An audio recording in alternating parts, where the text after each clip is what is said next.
Hello students, today I am going to start a new subject for you, accountancy. Accountancy बिल्कुल नया है आपके लिए और क्योंकि जब हम कोई नया सब्जेक्ट पढ़ते हैं, कोई नया टॉपिक पढ़ते हैं तो सबसे पहले हम उसको इंट्रोड्यूस करते हैं आपके लिए, उसका इंट्रोडक्शन देते हैं आपको। तो आज का हमारा टॉपिक है इंट्रोडक्शन टू अकाउंटिंग। और बेटा बहुत ही अच्छा सब्जेक्ट है, बहुत ही इंटरेस्टिंग, वेरी प्रोफेशनल, आपको बहुत मजा आने वाला है। एक लॉन्ग जर्नी है जिसको हम आज स्टार्ट कर रहे हैं। लॉन्ग इसलिए क्योंकि ऐसा नहीं है कि ये खत्म हो जाएगा अभी, कि हमने 11th में किया तो एंड हो गया या 12th किया तो एंड हो गया। एक लॉन्ग जर्नी है और एंड तो कभी कोई सब्जेक्ट होता ही नहीं है, चाहे उसे आप कितना भी पढ़ लें। ठीक है जी, तो आज हम स्टार्ट करते हैं इंट्रोडक्शन टू अकाउंटिंग। एक छोटा सा इंट्रोडक्शन दूंगा मैं अकाउंटिंग का कि बेसिकली ये होता क्या है, क्यों करते हैं, किसके लिए करते हैं, करने से फायदा क्या है, ऐसी बहुत सारी बातें। क्योंकि जब आप कोई नया सब्जेक्ट करना चाहते हैं और उसके बारे में अगर आपको बेसिक नॉलेज ना हो तो आगे उसको पढ़ पाना आपके लिए बहुत मुश्किल हो जाता है। सबसे जरूरी होता है कि आपका उस सब्जेक्ट में इंटरेस्ट क्रिएट हो, और इंटरेस्ट हमारा तभी क्रिएट होता है जब हमें उसकी एक बहुत अच्छी बेसिक नॉलेज हो, हमारा ग्राउंड बहुत अच्छा बना हुआ हो, तभी हम फर्दर आगे उस सब्जेक्ट को अच्छे से कर पाएंगे। तो बेटा टॉपिक इंट्रोडक्शन टू अकाउंटिंग, और आपका बिल्कुल भी टाइम वेस्ट ना करते हुए हम सबसे पहले जानेंगे what is accounting. Basically accounting है क्या, क्यों करते हैं, क्या फायदा होता है, ये बात की बात है। बट सबसे पहले कि अकाउंटिंग है क्या, तो सिंपल शब्दों में अगर मैं आप लोगों को बताऊं तो accounting is a language of business. Accounting is a language of business. मैंने यहां लिखा भी आपके लिए, accounting is a language of business. Sir language, अब लैंग्वेज तो हिंदी होती है, इंग्लिश होती है, मराठी, तमिल, बहुत सारी होती है। ये वाली लैंग्वेज तो हमने कभी सुनी नहीं। अकाउंटिंग, हाँ बेटा अकाउंटिंग भी एक लैंग्वेज है। तो लैंग्वेज क्या होता है, लैंग्वेज होता है by which we can communicate. Accounting भी इसी तरीके से एक लैंग्वेज है। लैंग्वेज क्या होता है, by which we can communicate, जिससे हम कम्युनिकेट कर पाते हैं, अपनी फीलिंग्स दूसरे के साथ शेयर कर पाते हैं, अपने जो विचार है वो दूसरे को बता पाते हैं, उसे हम लैंग्वेज कहते हैं। इट इज अ सोर्स, ये एक सोर्स है, एक मीडियम है जो हमारी बातों को दूसरे तक पहुंचाता है। सेम अकाउंटिंग भी एक लैंग्वेज है। ये भी एक बिजनेस के बारे में किसी दूसरे, कोई भी दूसरे पर्सन को समझाता है, उसको बताता है। आप मेरे बिजनेस के बारे में जानना चाहते हैं तो आपको जरूरी नहीं है कि आप मेरे से पूछें, आप मेरी अकाउंटिंग चेक कर लें, मेरे बिजनेस की सारी डिटेल आपको मिल जाएगी। तो accounting is a language of business. ये आपकी और हमारी लैंग्वेज नहीं है, ये बिजनेस की लैंग्वेज है। अब एक बिजनेस ऑर्गेनाइजेशन, जिसे हम फर्म भी कहते हैं, जो प्रॉफिट या फिर नॉट फॉर प्रॉफिट के लिए मार्केट में काम कर रही हैं, आपको गुड्स या सर्विसेज प्रोवाइड कर रहे हैं, तो ये हमारे बिजनेस होते हैं। और उन बिजनेस में बहुत सारे लेन देन होते हैं। उन लेन देन के बारे में हमें अकाउंटिंग से पता लगता है, क्योंकि बिजनेस का अपना कोई मुंह नहीं है। वो एक जो बिजनेस है वो बोल नहीं सकता है ना, वो सुन नहीं सकता, बट उसको भी अपने बारे में दूसरों से बताना है, उसको कम्युनिकेट करना है। तो इसलिए उसकी एक लैंग्वेज डेवलप की गई और उस लैंग्वेज का नाम रखा अकाउंटिंग। लेकिन ये लैंग्वेज ये नहीं बताएगी, मतलब सब कुछ नहीं बताएगी, ये स्पेशल काइंड ऑफ लैंग्वेज है। आप देखो ध्यान से, accounting is a language of business which provides financial information.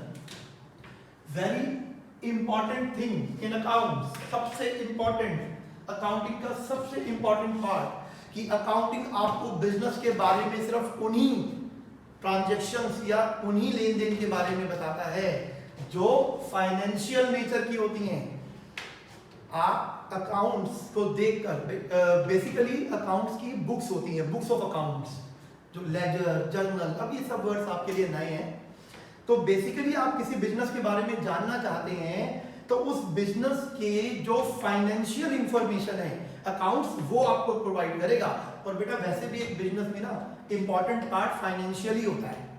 Financial समझ रहे हैं आप? फाइनेंशियल मतलब जिसमें मनी इन्वॉल्व हो, जिसमें पैसा इन्वॉल्व हो, वो सारी फाइनेंशियल ट्रांजेक्शन होती है। बड़े सिंपल से एग्जांपल से बता देता हूं मैं आपको। मैं एक टीचर हूं और मैं अपने घर पर अपने बेटे या बेटी को पढ़ाता हूं। वो एक नॉन फाइनेंशियल ट्रांजेक्शन है, इसमें पैसे का लेन देन नहीं होगा, क्योंकि मैं उनको फ्री ऑफ कॉस्ट पढ़ाऊंगा, उसमें कहीं पैसा मैटर ही नहीं करता। लेकिन जब मैं अपने क्लासरूम में स्टूडेंट्स को फीस चार्ज करके पढ़ाता हूं तो वो एक फाइनेंशियल ट्रांजैक्शन है, वो एक फाइनेंशियल नेचर का इवेंट है जिसमें मनी इन्वॉल्व है। कोई पर्सन बहुत ईमानदार है, ऑनेस्टी ऑफ ए पर्सन, ये नॉन फाइनेंशियल है, लेकिन आप उसको सैलरी कितना पे कर रहे हैं, सैलरी, उसमें मनी इन्वॉल्व हो गया, तो वो फाइनेंशियल ट्रांजैक्शन हो गई। आप मेरी बात को बड़े सिंपल वर्ड्स में समझने की कोशिश करो। Accounting is a language of business which provides financial information of the business. Accounting is a language of business which provides financial information of the business. ये लैंग्वेज है क्योंकि ये अपनी बातों को दूसरों तक पहुंचाता है, कम्युनिकेट करने में हेल्प करता है, और ये सिर्फ फाइनेंशियल इंफॉर्मेशन को ही कम्युनिकेट करता है। आप किसी बिजनेस की फाइनेंशियल इंफॉर्मेशन को ही बुक्स ऑफ अकाउंट से पता लगा सकते हैं।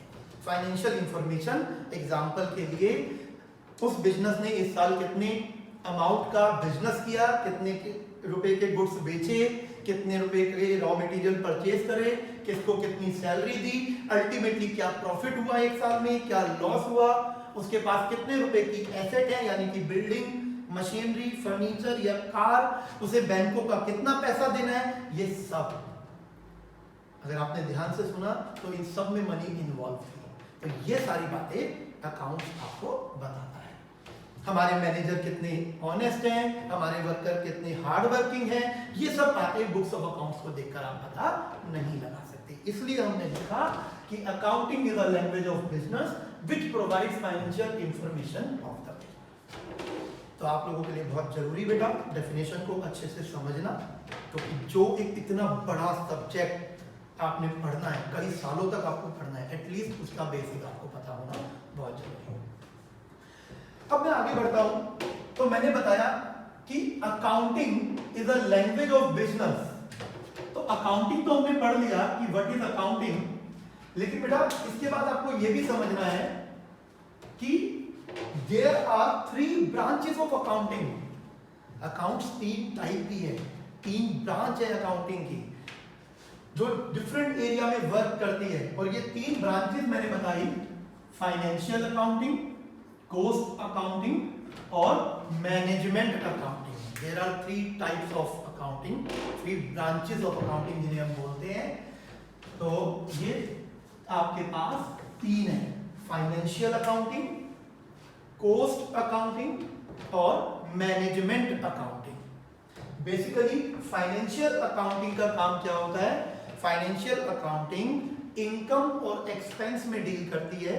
इनकम और एक्सपेंस, एक साल में क्या हम कमा रहे हैं, उसको कमाने के लिए हम क्या खर्च कर रहे हैं, और उससे होने वाले प्रॉफिट और लॉस को कैलकुलेट करने में हमारी हेल्प करती है। इन सिंपल वर्ड्स, डिटेल में हम बहुत अच्छे से पढ़ेंगे, बट सिंपल शब्दों में मैं कहूं तो financial accounting deals in income, expense, assets and liabilities. It helps us to calculate profit or loss of the business. और कोई टर्म मैं यूज करूंगा ना बेटा तो अभी आप लोगों के ऊपर से निकल जाएगी, क्योंकि बहुत सारी चीजें आपको पता ही नहीं है अभी अकाउंट्स के बारे में, इसलिए सिंपल शब्दों में मैंने बता दिया। फिर आता है कॉस्ट अकाउंटिंग। कॉस्ट अकाउंटिंग एक अनदर ब्रांच ऑफ अकाउंटिंग है जो एक बिल्कुल डिफरेंट एरिया में काम करती है। इसका फाइनेंशियल अकाउंटिंग से दूर दूर तक कोई रिलेशन नहीं रहता।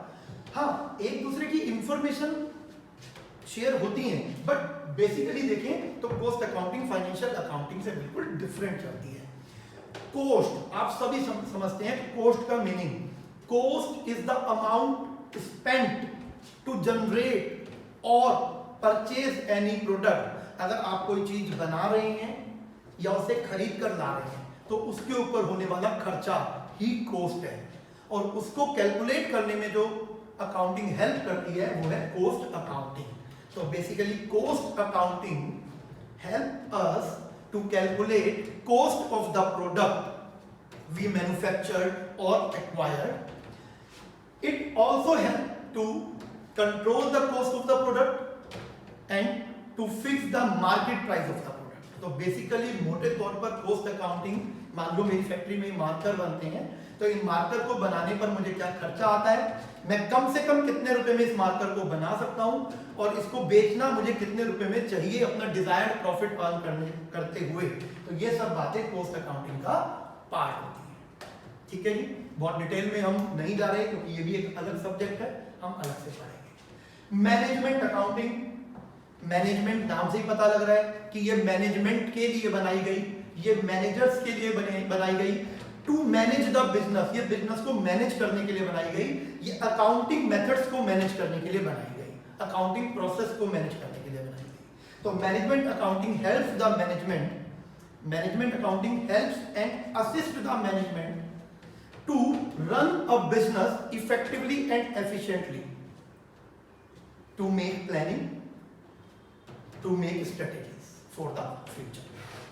तो मैनेजमेंट अकाउंटिंग का काम होता है बिजनेस को अच्छे से चलाए रखने के लिए नए नए डिसीजंस लेना, प्लानिंग करना, स्ट्रेटेजीज बनाना। और ये सब वो कैसे करती है, फाइनेंशियल अकाउंटिंग और कॉस्ट अकाउंटिंग का जो डाटा होता है ना उसके पास प्रीवियस ईयर्स का डाटा, वो उन पर एनालिसिस करके फ्यूचर के लिए डिसीजन लेती है, उसे हम कहते हैं मैनेजमेंट अकाउंटिंग। हम इनके डिटेल में नहीं जाएंगे बेटा क्योंकि ये भी अपने आप में एक पूरे सब्जेक्ट है जिन्हें पढ़ने के लिए आपको आगे और वीडियो लेक्चर्स देखने होंगे।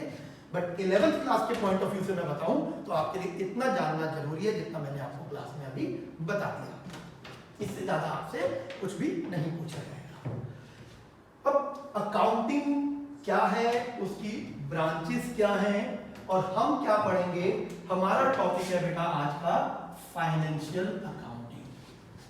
अगर मैं 11th क्लास के पॉइंट ऑफ व्यू से बोलूं तो आपको सिर्फ फाइनेंशियल अकाउंटिंग पढ़ना है। पूरी 11th क्लास में आपसे कभी कॉस्ट अकाउंटिंग नहीं पूछी जाएगी, आपको मैनेजमेंट अकाउंटिंग के क्वेश्चंस नहीं पुट किए जाएंगे। आपका जो कोर्स है 11th क्लास का वो फाइनेंशियल अकाउंटिंग के बेस पर बनाया गया है। तो हम जो आप इंट्रोडक्शन देंगे और फर्दर जो हम आगे बढ़ रहे हैं वो हम फाइनेंशियल अकाउंटिंग के लिए पढ़ रहे हैं। फाइनेंशियल अकाउंटिंग की एक बहुत ही अच्छी डेफिनेशन आपके पास AICPA ने दी। एज पर AICPA, American Institute of Certified Public Accountant, मैंने यहां लिख दिया American Institute of Certified Public Accountant. और सर इंडिया में रहने दो, कहां अमेरिका ले गए, समझ ही नहीं आ रहा कुछ क्या पढ़ा रहे हो बेटा। एक्चुअली ये डेफिनेशन बहुत अच्छी है, इसलिए हम इसको फॉलो करेंगे। ये आपको जब आप इसको एग्जाम में लिखते हैं तो टीचर के लिए भी एक बहुत अच्छी कन्वीनियंट डेफिनेशन होती है, फुल मार्क्स आपको मिलते हैं और इससे हमारे आगे आने वाले कुछ क्वेश्चंस भी बड़ी आसानी से हमें लर्न हो जाते हैं, इसलिए ये बेस्ट है। हम इसी को करेंगे, बस मैं ये आपको ये याद करने की जरूरत नहीं है, बट मैं बता रहा हूँ कि ये डेफिनेशन किसने लिखी है। ये लिखी है American Institute of Certified Public Accountant. और आपको पता होना चाहिए ये एक ऐसी ऑर्गेनाइजेशन है जो अमेरिका में अकाउंट्स को पूरे तरीके से मैनेज करती है। ऐसी ही एक ऑर्गेनाइजेशन हमारे इंडिया में भी है, उस ऑर्गेनाइजेशन का नाम है ICAI। सिर्फ आपकी नॉलेज के लिए बता रहा हूं, ICAI। अब बच्चों को लग रहा होगा सर पता नहीं कौन सी आ गई है, तो लेकिन आप सब जानते हैं बेटा। अगर मैं इसको शॉर्ट कर दूं और लिख दूं CA तो सबको पता है कि CA क्या होता है, चार्टर्ड अकाउंटेंट्स। तो जो चार्टर्ड अकाउंटेंट्स होते हैं, जो मेंबर्स ऑफ ICAI होते हैं, institute of chartered accountants of India के जो मेंबर्स होते हैं, जो चार्टर्ड अकाउंटेंट्स होते हैं, वही हमारे देश में अकाउंट्स को मैनेज करते हैं। इसी तरीके से एक ऑर्गेनाइजेशन अमेरिका में है, सभी कंट्रीज की अपनी अपनी होती हैं, कुछ की नहीं भी होती होंगी, वो दूसरों को फॉलो कर लेते होंगे, बट हमारी कंट्री की है ICAI और अमेरिका की AICPA। तो जो उन्होंने डेफिनेशन दी वो बहुत अच्छी डेफिनेशन है, आपके कोर्स में आप इसे लर्न करेंगे। वो कहता है accounting is the art of recording, accounting is the art of recording, classifying and summarizing in a significant manner and in terms of money transactions and events which are in part at least of a financial character and interpreting the result thereof। मैंने कुछ blue mark किए, ये important words थे इस definition के अंदर। जब हम इस डेफिनेशन को बाय हार्ट लर्न कर लेंगे तो हमारे लिए एक बेसिक फीचर्स ऑफ अकाउंटिंग का क्वेश्चन साथ के साथ, एक थ्योरेटिकल क्वेश्चन साथ के साथ निवारण हो जाएगा। मैं आपको बताऊंगा कैसे, ये समझाऊंगा भी। Accounting is the art of recording, classifying and summarising in a significant manner and in terms of money transactions and events which are in part at least of a financial character and interpreting the result thereof। अगर हम पूरी definition को एक साथ देखें तो ये कहता है कि अकाउंटिंग एक टेक्निक है, अकाउंटिंग एक आर्ट है जो हमें ये सिखाता है कि हाउ टू रिकॉर्ड और क्लासिफाई और summarise a business financial transaction. वो इस डेफिनेशन में कहता है कि हम बिजनेस में होने वाली सिर्फ और सिर्फ फाइनेंशियल ट्रांजैक्शंस को वो भी मॉनेटरी टर्म में कन्वर्ट करने के बाद कैसे रिकॉर्ड करते हैं, कैसे उसको क्लासिफाई करते हैं और कैसे समराइज करते हैं, यही अकाउंटिंग है। आई रिपीट इट अगेन कि अकाउंट्स क्या है। बेसिकली अकाउंटिंग एक टेक्निक है, एक प्रोसेस है जिसमें आप एक बिजनेस में होने वाली फाइनेंशियल ट्रांजैक्शंस को, मैंने शुरू में बता दिया था कौन सी होती हैं, जिनमें मनी इन्वॉल्व होती है, उनको मॉनेटरी टर्म में कन्वर्ट करने के बाद कैसे हमें रिकॉर्ड करना है, कैसे क्लासिफाई करना है और कैसे समराइज करना है, ये प्रोसेस ही हमारा अकाउंटिंग है।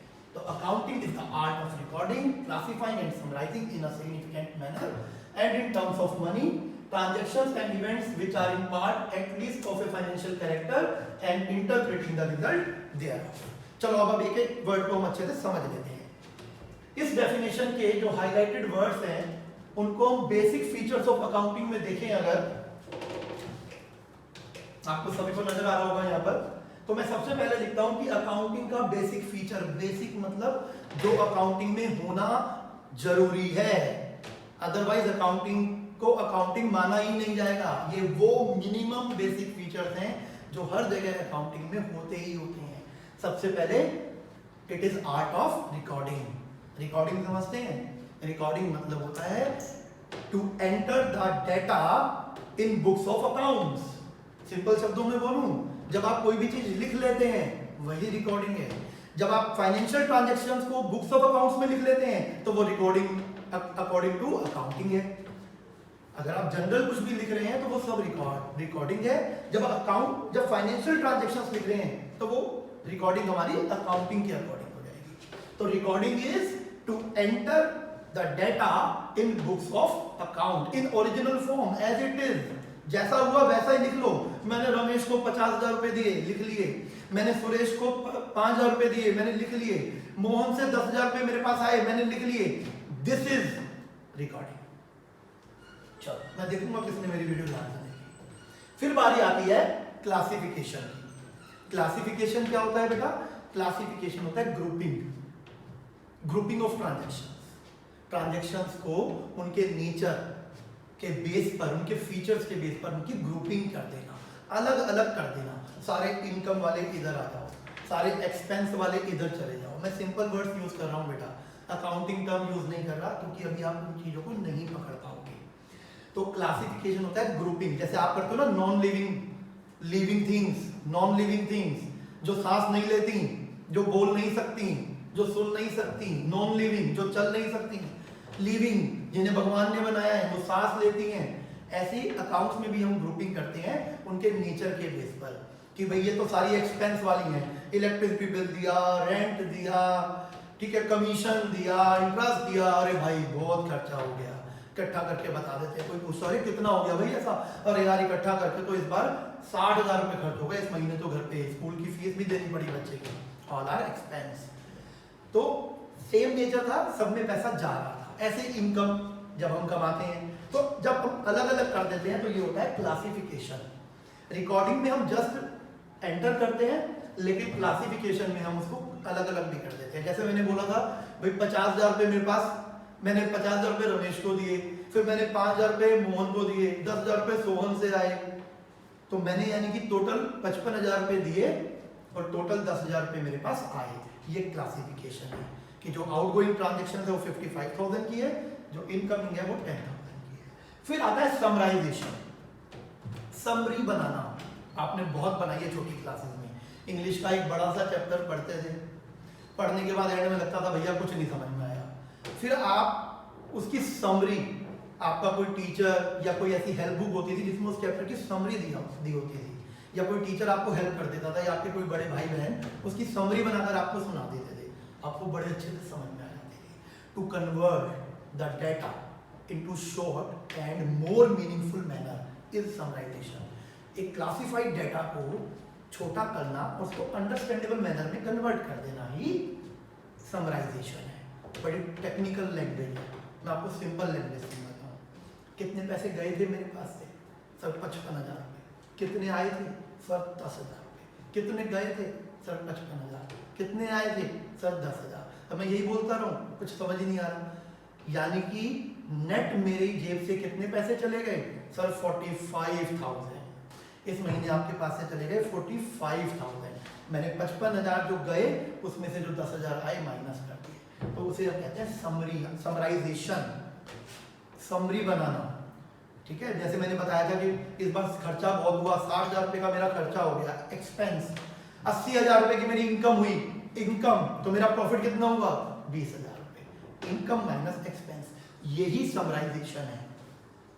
मैं आपको बताऊंगा आगे, आगे मैंने लिखा हुआ है। तो रिकॉर्डिंग, क्लासिफिकेशन, समराइजेशन और फाइनेंशियल ट्रांजैक्शन, ये मुझे बार बार बताने की जरूरत नहीं है। हम सिर्फ उन्हीं ट्रांजैक्शंस को रिकॉर्ड करते हैं जो फाइनेंशियल नेचर वाली होती हैं, जिनमें मनी इन्वॉल्व होती है। मैंने एग्जांपल भी दिए थे आपको, और only in terms of money, और उन्हें भी सिर्फ मॉनेटरी टर्म्स में कन्वर्ट करके लिखते हैं। एक एग्जांपल देता हूं छोटा सा। मैंने अपने इंस्टीट्यूट के लिए 500 चेयर्स परचेज करी।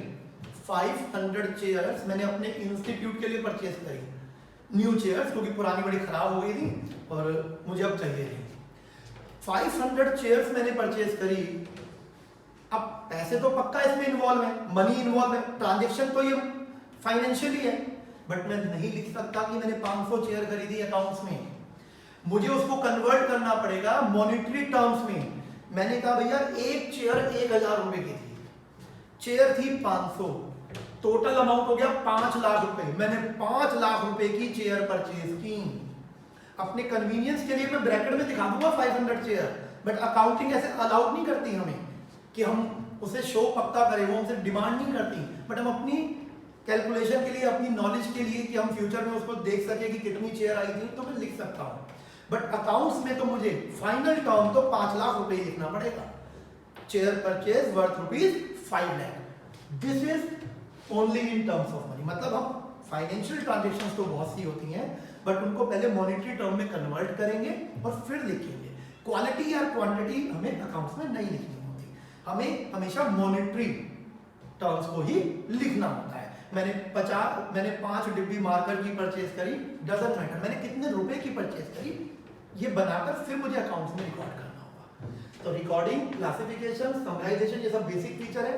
सिर्फ फाइनेंशियल ट्रांजैक्शंस को रिकॉर्ड करते हैं, वो भी मॉनेटरी टर्म में कन्वर्ट करने की बात करते हैं। और इंटरप्रिटेशन होता है बेटा एनालाइज करना, चीजों को एनालाइज करना, एनालाइजेशन ऑफ रिजल्ट्स।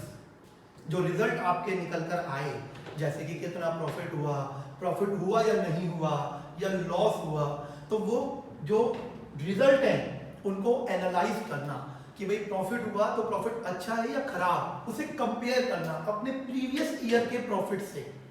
अपने ही जैसी दूसरी कंपनीज के प्रॉफिट से उनको कंपेयर करना, एनालाइज करना, पता लगाना।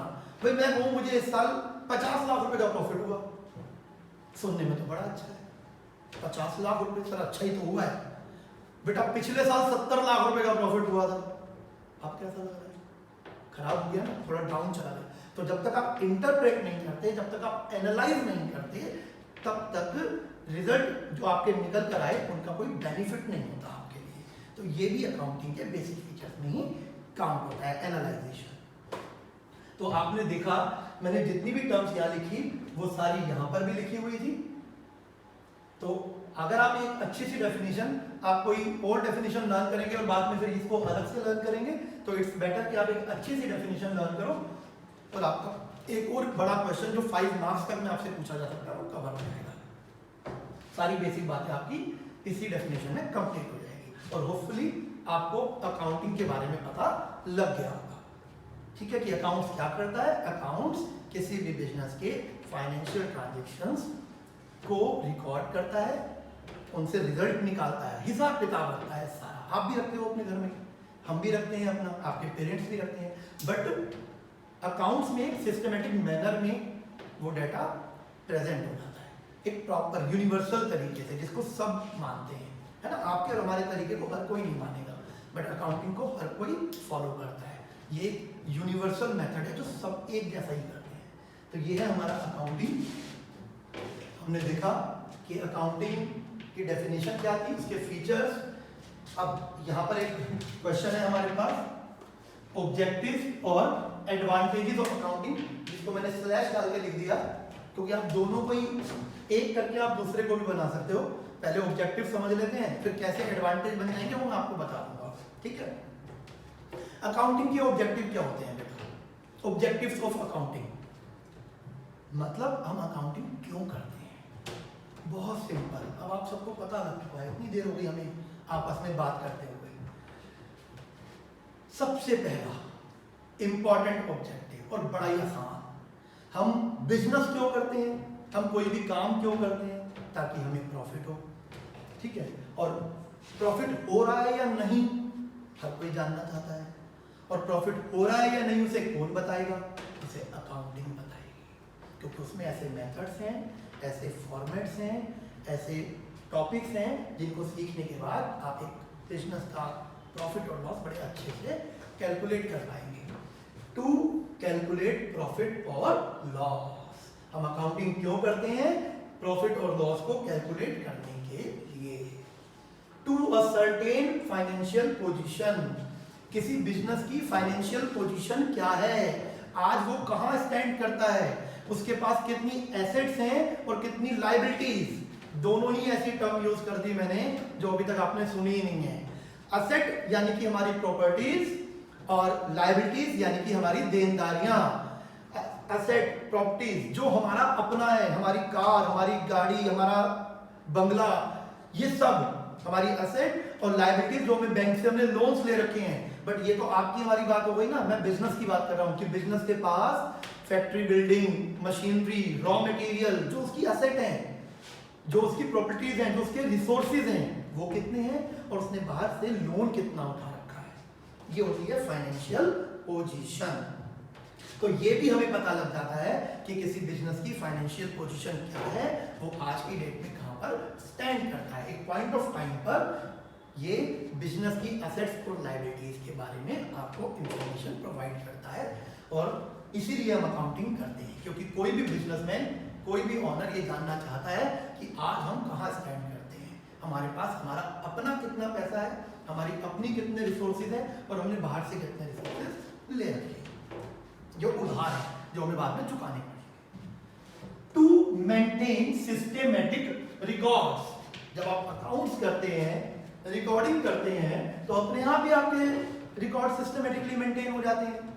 सिस्टमेटिकली मेंटेन होने का मतलब, अब अगर आप अकाउंटिंग ना कर रहे हो तो आप अपनी बिजनेस में होने वाली ट्रांजेक्शन्स को कितने दिन तक याद रख पाएंगे? आप या आपके पास जो भी पर्सन है जो इसकी आपके बिजनेस को संभालता है, वो कितने दिन के ट्रांजेक्शन्स को याद रख पाएगा मैनुअली अपने माइंड में, कि एक दिन की, ज्यादा से ज्यादा एक हफ्ते की, और वो बिल्कुल ही आइंस्टाइन है तो एक महीने की भी कर देगा शायद। बट अगर आपसे पूछे आज से 2 साल पहले 22 जुलाई को मिस्टर मोहन को कितने रुपए के गुड्स बेचे थे, तो is it possible for a human कि वो इतना याद रख सके, वो बता दे? तो ये बड़ा मुश्किल है। लेकिन अगर आपने अकाउंटिंग की होगी, सिस्टमेटिक रिकॉर्ड मेंटेन हुए होंगे, वहां पर सारी चीजें लिखी हुई होंगी, आप 2 साल पहले की बुक्स ऑफ अकाउंट उठाएंगे, उस डेट पर जाएंगे और वहां पर आपको पता लग जाएगा कि मिस्टर मोहन को कितने रुपए का माल बेचा था, या कोई और इंफॉर्मेशन जो आप जानना चाहते हैं। और आजकल तो वो भी काम खत्म है, अब तो लैपटॉप पे आप डेट डालेंगे और आपको विद इन सेकेंड वो इंफॉर्मेशन प्रोवाइड कर देगा। लेकिन लैपटॉप इंफॉर्मेशन जनरेट नहीं करता बेटा, ठीक है ना, वो बनाता नहीं है, पैदा नहीं करता। हमने उसके अंदर वो इंफॉर्मेशन इनपुट की होंगी, हमने वहां पर सिस्टमेटिकली डाटा मेंटेन किया होगा, जो वटएवर जो भी हम यूज कर रहे हो, जो भी सॉफ्टवेयर, टैली, बिजी, कुछ भी, तो वो जब आपने मेंटेन कर रखा होगा, जब वहां पर आपने अकाउंटिंग कर रखी होगी, तभी वो आपको बताएगा। अपने लैपटॉप पे बट ढूंढने लगता ना अभी किसी भी बिजनेस का, वो नहीं मिलेगा आपको, गूगल से नहीं मिलती है जानकारी, ये आपको अकाउंटिंग करने के बाद ही मिलती है। और जब आपके पास ये सारी इंफॉर्मेशन होगी तो आप कम्युनिकेट भी कर सकते हो।